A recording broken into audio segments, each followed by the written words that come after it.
Bonjour, je suis bien content que vous nous rejoigniez dans ce cours consacré à l'analyse financière.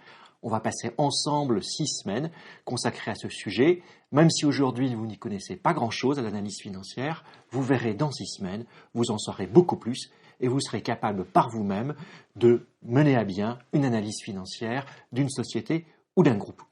Alors, qu'est-ce qu'on va faire dans cette vidéo? On va regarder un certain nombre de sujets. Qu'est-ce que l'analyse financière? Qui utilise l'analyse financière? Quels en sont les objectifs? Quels sont les pièges à éviter? Quelle est la démarche à suivre? Très important la démarche, avoir un plan, être structuré. On le regardera plus en détail avec un plan type de l'analyse financière. Voilà le programme de cette vidéo, de cette première vidéo, de cette première semaine, de cet enseignement consacré à l'analyse financière. Et puis, on aura une petite conclusion, naturellement. Alors, premier point, qu'est-ce que l'analyse financière? C'est avant tout une démarche intellectuelle. Ce n'est pas des calculs, ce n'est pas des chiffres, ce n'est pas des commentaires.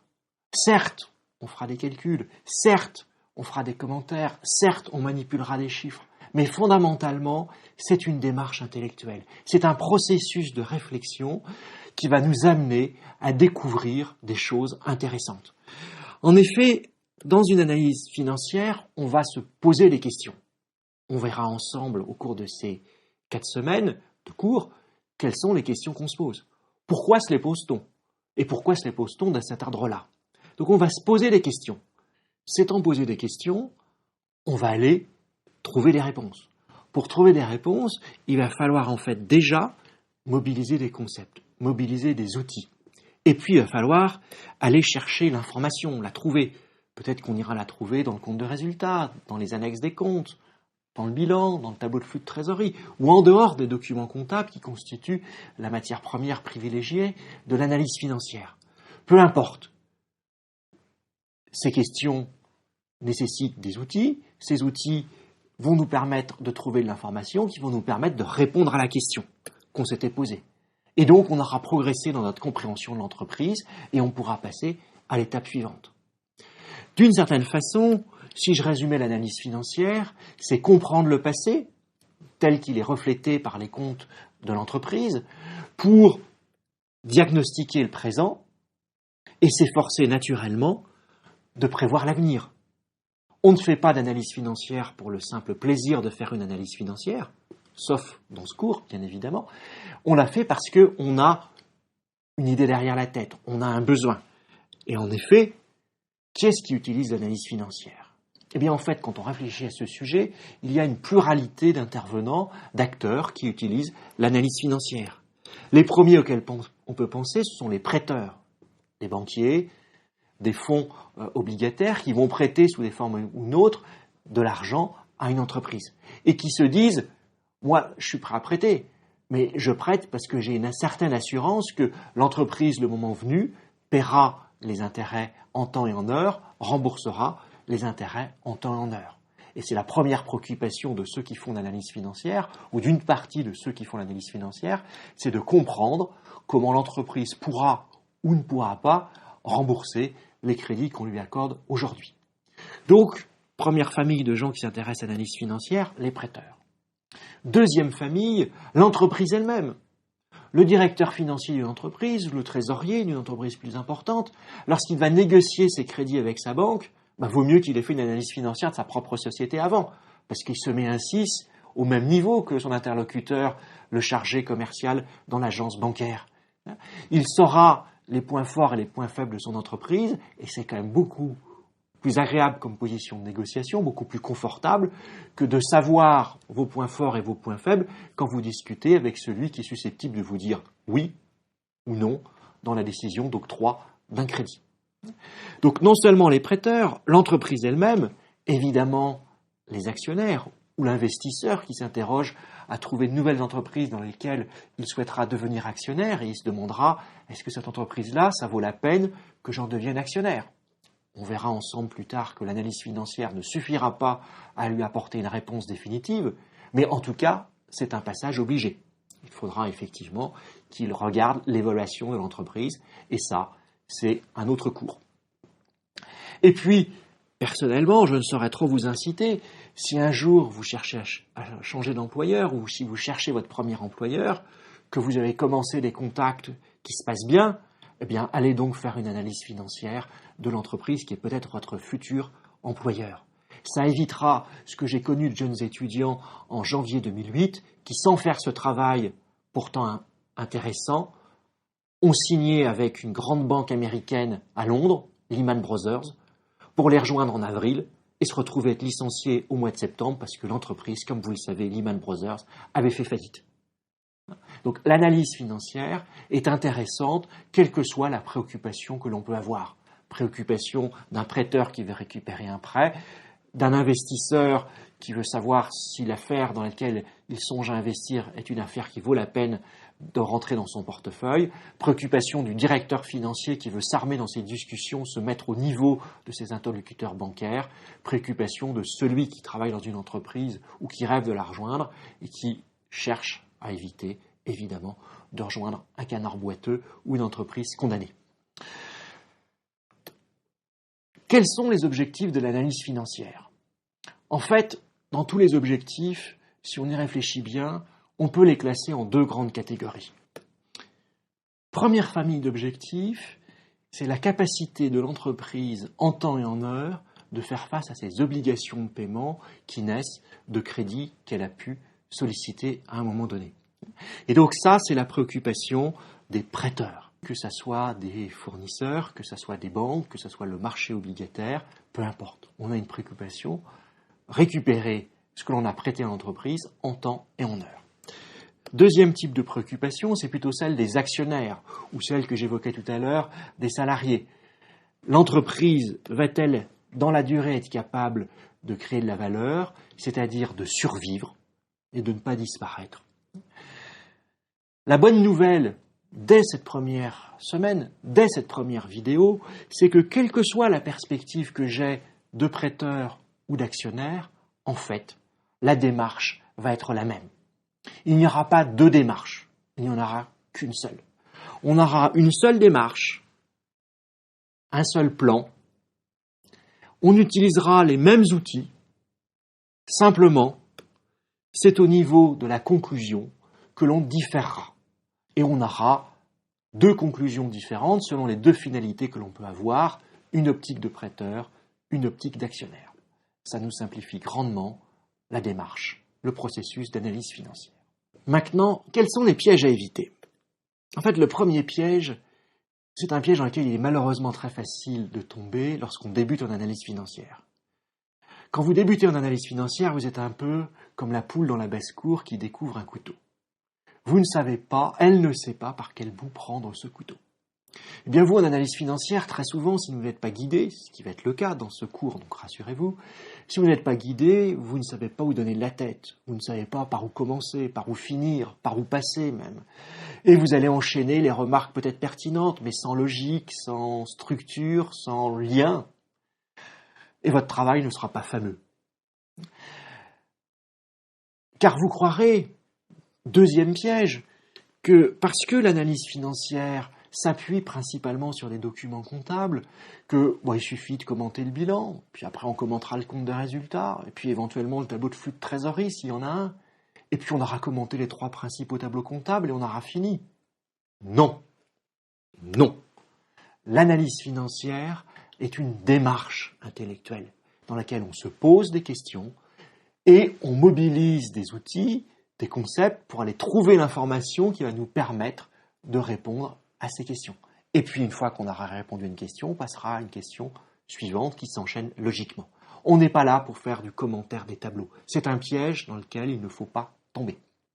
Maintenant qu'on a vu les pièges, regardons la démarche à adopter. En fait, la démarche que vous devez adopter dans une analyse financière, c'est une démarche qui est très proche, à mon avis, de celle d'un détective privé. Imaginez-vous, vous êtes Hercule Poirot, vous êtes Miss Marple, vous êtes Jean-Baptiste Adamsberg, si vous voulez prendre quelqu'un plus moderne. Et en tant que détective, vous cherchez l'incohérence. Vous en trouverez pas toujours, tant mieux. Mais quand il y a un problème, quelque part, il va se révéler par une incohérence. Vous allez trouver une réponse à une question qui, lorsque vous la mettez en perspective avec la réponse à des questions précédentes, ça colle pas, ça s'ajuste pas. Eh bien, là, c'est ce que vous devez faire. Vous devez chercher des choses, des éléments, des faits, des déductions qui ne sont pas en accord avec ce que vous avez vu avant. Et là, votre processus intellectuel, c'est pas de glisser ça sous le tapis.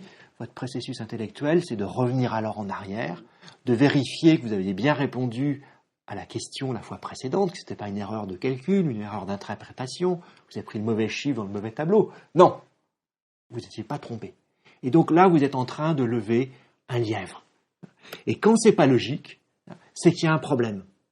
Le problème, il n'est pas avec vous, il est avec l'entreprise que vous étudiez. Et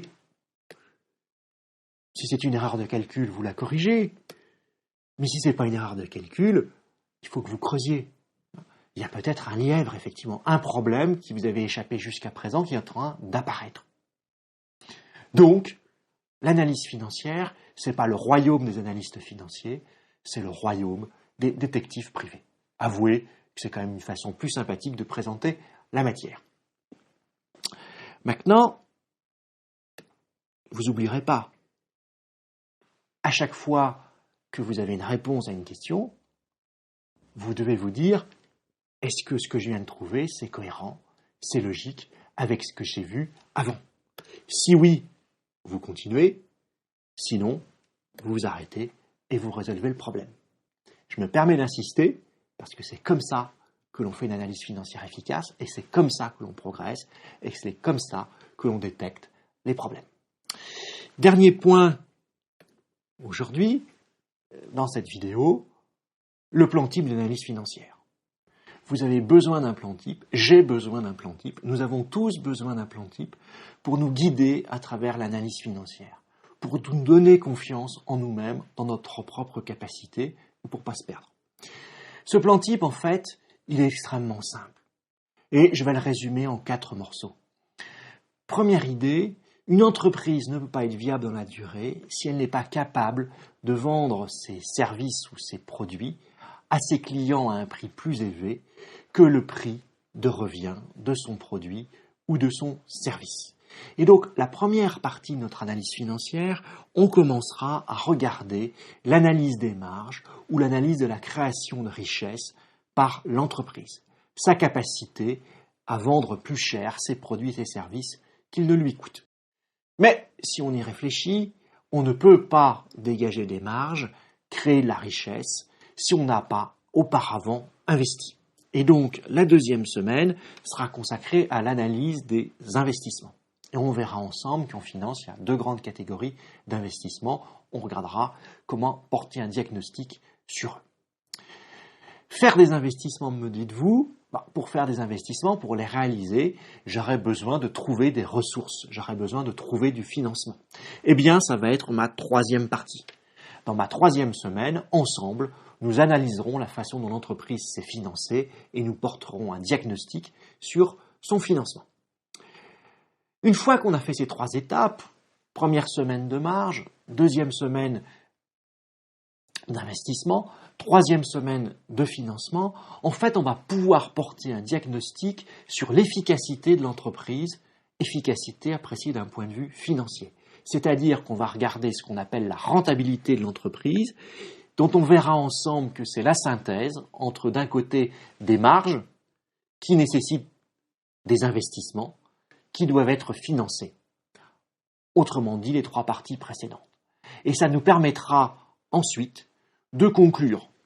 Et dans la conclusion, vous le savez, c'est là où on va reprendre notre casquette, jusqu'à présent c'est indifférencié. On sera soit un prêteur, et la conclusion sera l'entreprise pourra-t-elle rembourser ses dettes? Est-ce que j'estime qu'il y a une bonne chance qu'elle puisse rembourser ses dettes? Ou je reprendrai la casquette de l'actionnaire, à savoir l'entreprise pourra-t-elle créer de la valeur pour ses actionnaires? Tout au long de ces 4 semaines, en fait, je vais m'appuyer sur un cas fil rouge. Quel cas d'une société britannique, d'une petite entreprise, on l'apprendra à un moment où elle fait 7 millions d'euros de chiffre d'affaires, qui s'appelle Gremlin, et qui est active dans le domaine des jeux vidéo. Et puis, on aura, après notre 4 premières semaines de cours, avec ce fil rouge de Gremlin, on aura une autre entreprise à étudier. Vous aurez une autre entreprise à étudier, car comme dans beaucoup de domaines, on devient meilleur au fur et à mesure où on fait les analyses financières, on constitue ses propres bases de données, on acquiert des réflexes, on a mis en œuvre notre plan type, on utilise régulièrement les outils qui nous permettent de répondre aux questions que l'on se pose. Et là, ce sera à vous de jouer. Conclusion. En conclusion, je voudrais marteler une phrase qu'il faudrait que vous appreniez presque par cœur avant de vous endormir ce soir, à savoir que la création de marge nécessite des investissements qui doivent être financés et qui doivent être rentables. Parce que si vous retenez par cœur cette phrase, la création de marge nécessite des investissements qui impliquent des financements et le tout doit donner une rentabilité correcte, eh bien, c'est une phrase pleine de bon sens. C'est le plan de l'analyse financière que nous allons suivre ensemble. C'est donc la fin de cette vidéo. Mais si vous voulez la revoir, parce que les concepts qu'on a abordés aujourd'hui sont importants, qui vont nous guider pendant ces 6 semaines, n'hésitez pas. C'est la beauté de la technique. Vous pouvez la revoir aussi souvent que vous le voulez. Et puis quand vous êtes prêts, eh bien, vous attaquez la deuxième vidéo de cette semaine où on va regarder ensemble, dans le détail, la première partie de l'analyse financière, c'est-à-dire la compréhension des marges de l'entreprise. Et donc je vous dis à bientôt.